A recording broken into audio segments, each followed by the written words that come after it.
سلام. اولین روز تابستونه و داریم میریم نزدیکترین کاروانسرای تهران. اطراف تهران چند تا کاروانسرا هست، کاروانسرای قدیمی و بسیار زیبا که متاسفانه در حال تخریبن.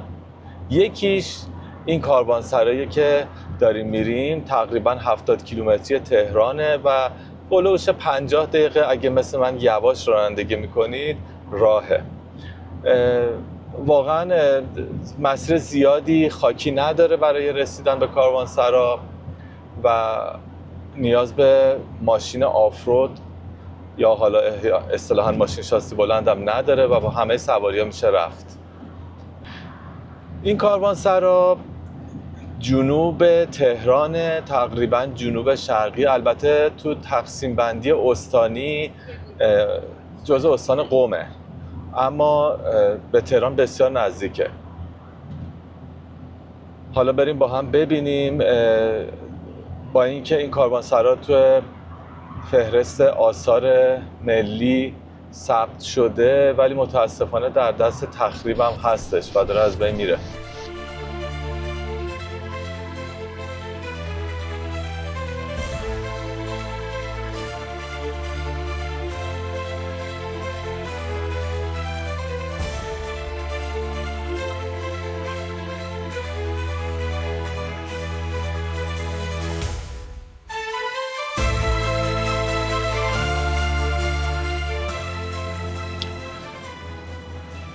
خب من تو این سفر مثل بیشتر سفرها تنها نیستم. آقا سعید دوست و رفیق من همیشه با منه تو سفرها و منو همراهی میکنه. معمولا ما هر جا برای عکاسی بریم با هم بریم. ایشون آقا سعید هستن و امروز هم با هم بریم ببینیم چی در انتظارمونه تو کاروانسرای سنگی. خب دوستان، این 70 کیلومتری که من براتون گفتم از اول عوارضی و پلیس راه آزادراه خلیج فارس که جنوب تهران هستش بهتون گفتم فاصله رو و از جاده قدیم هم میتونید برید، ولی خب یه خود جاده خرابتره، برای همین از آزادراه خلیج فارس راحت‌تر میتونید برید. اکثر مسیریابا هم دارن این آدرس کاروانسرا رو، کافیه بزنید کاروانسرای سنگی علی‌آباد و خیلی راحت شما رو میبره.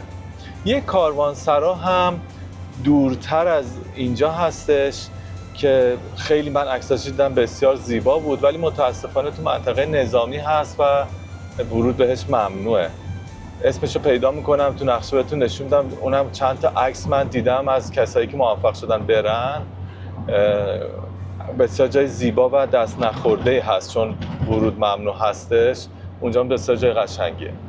ما اطراف تهران خیلی جاهای دیدنی داریم، اما خود من تا مدت‌ها فقط شمال تو ذهنم می اومد.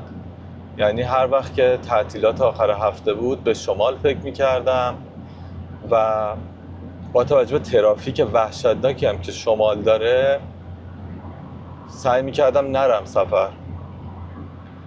اما الان 2-3 سالیه که متوجه شدم چه جاهای قشنگتری شاید حتی و کمتر دیده شده و کمتر تکراری اطراف تهران هست. یکیش همین کاروانسراهاست که من 3 تاشو یا 4 تاشو بلدم و حالا با هم همه رو خواهیم دید به زودی. و از اونجایی که تهران نزدیک به مسیر راه ابریشم بوده و خب پایتخت هم بوده اواخر، بسیار از کاروانسراها نزدیک تهران هستن، چه اونایی که از سمت جنوب به تهران نزدیک میشن و بعضی از کاروانسراها که از شرق تهران خارج میشن. حالا یکی یکی اکثر اینا رو با هم میبینیم. این صحبت کردم که بگم واقعا غیر از شمال به جاهای دیگه هم فکر بکنیم. اینا آثار باستانی بسیار زیبایی هستن که اطراف تهران هستن خوشبختانه و من معمولا وقتی میرم کسی در حال بازدید از اونا نیست. حالا یا کسی اطلاع نداره یا اینکه شاید علاقه ندارن. واقعا آدم با قسمتی از تاریخ غنی که داریم تو این کاروانسراها از نزدیک آشنا میشه و لمس میکنه.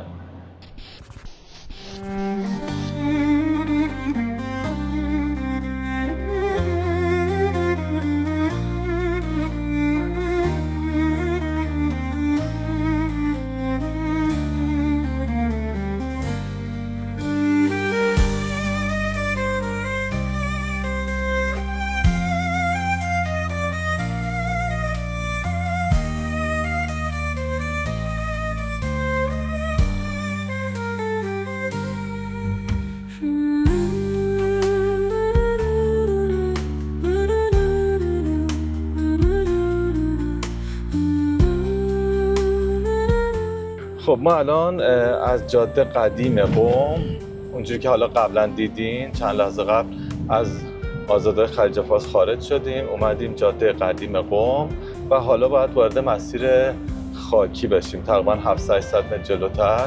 نشونش اینه که یه ساختمان سنگی قدیمی، فکر میکنم همسن همون کاروانسرایی که داریم میریم هستش، که یه رستوران هم که حالا معمولا کامیون ها وای میستن کنارشه.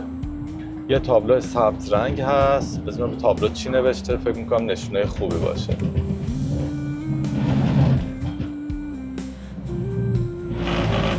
به روستای علی آباد خوش آمدید. بله این دقیقاً تابلو روستا هست و از همینجا ما خارج میشیم از مسیر خیلی سختی نداره، فقط خاکیه. اگر آروم حرکت بکنیم مشکل خاصی پیش نمیاد.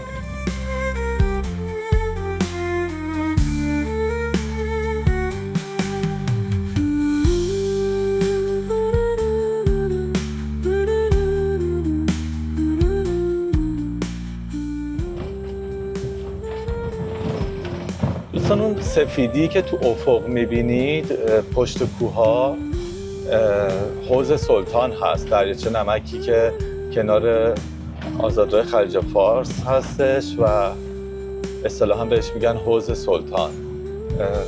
میشه جنوب این کاروانسرا.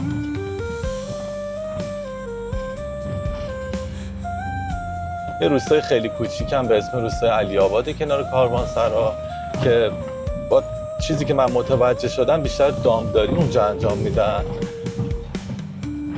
و در امتدادش هم به سمت شرق همون کاروانسرای دومیه که بهتون گفتم که به خاطر که تو منطقه نظامی هست امکان بازدید نیست.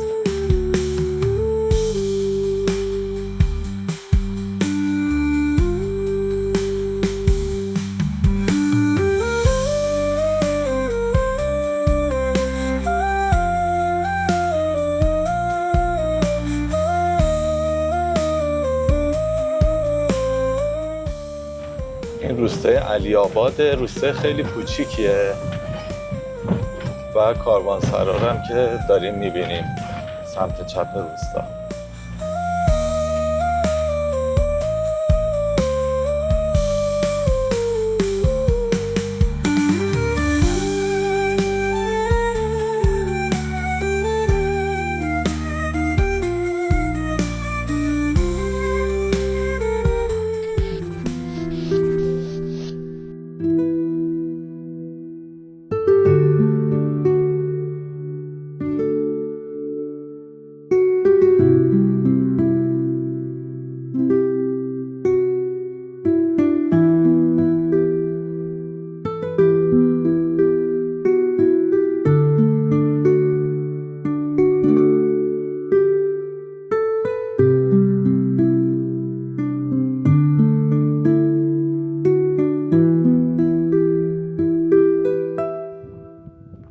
خب ببینیم که تابلو میراث فرهنگی چی نوشته. نام اثر کاروانسرای سنگی علی آباد، قدمت سلجوقی، شماره ثبت 3827 و جمله‌ای که خب کسی بهش توجه نکرده ظاهراً.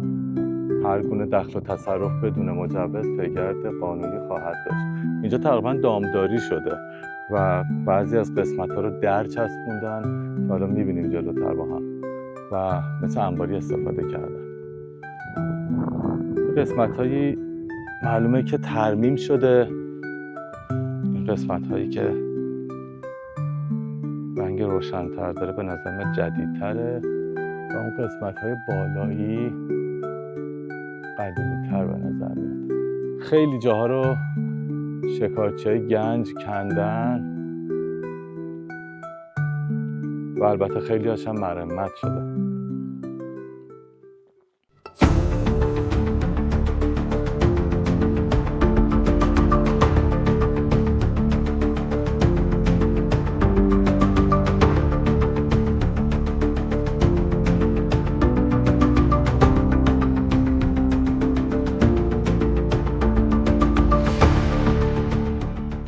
خب بریم ببینیم که داخل اینجا چه خبر.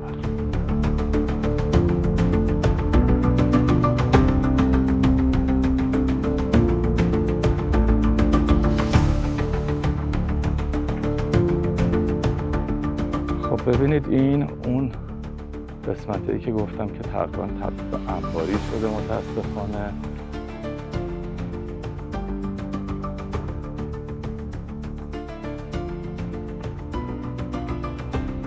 و ای کاش که سازمان میراث فرهنگی رسیدگی به اینجا بکنه قبل اینکه کامل از بین بره. ببینید این چاله هایی که میکنن به امید پیدا کردن گنج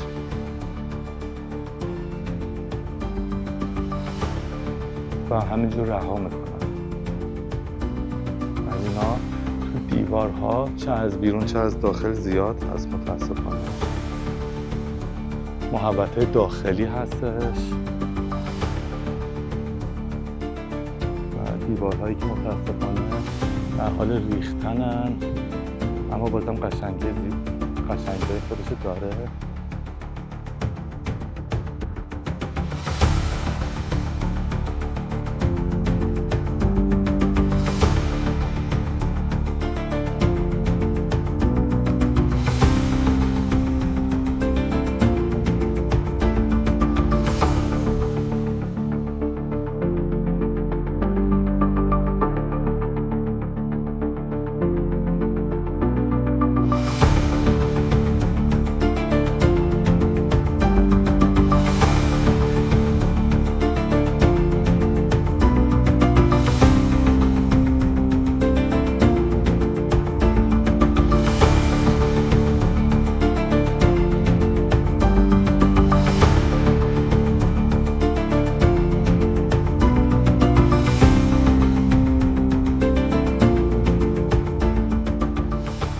اینجا برای عکاسی شب خیلی جای مناسبی نیست، به این دلیل که ضلع جنوبیش آزادراه خلیج فارس و جاده قدیم قم قرار میگیره و آلودگی نوری زیادی ایجاد میکنه.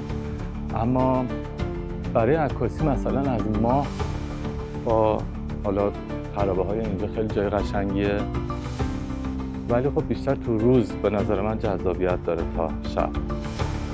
دیوارای داخلی اکثرشون ریخته همینجوری که میبینید و دیوار اصلی تقریبا حالا ارتفاع حدودی خودش رو حفظ کرده، اما دیوارای داخلی اکثرشون از بین رفتن.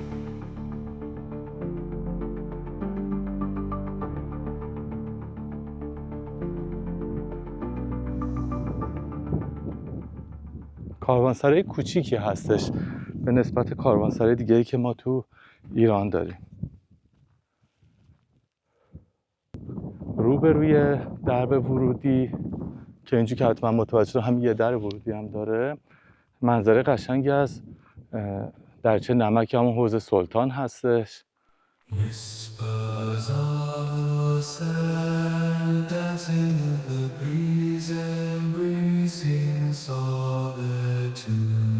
As far as the eye can see, melodies in the night echoing through time, a desert symphony, a majestic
lost in time with no words to find. In the desert's embrace, nature intertwined. The wind whispers secrets, the sun to sing. A magical symphony, let the music bring.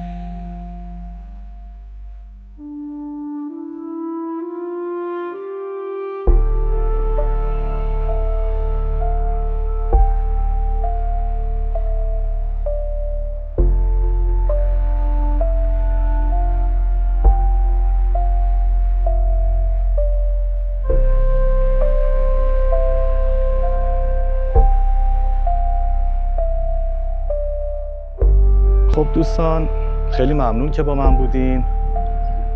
من همیشه سعی میکنم جاهایی با هم بریم که نیاز ماشین خاصی نداشته باشه و بشه سفر 1 روزه یا 2 روزه رو نهایتا توشون انجام بدم. تا یه سفر دیگه، خداحافظ شما.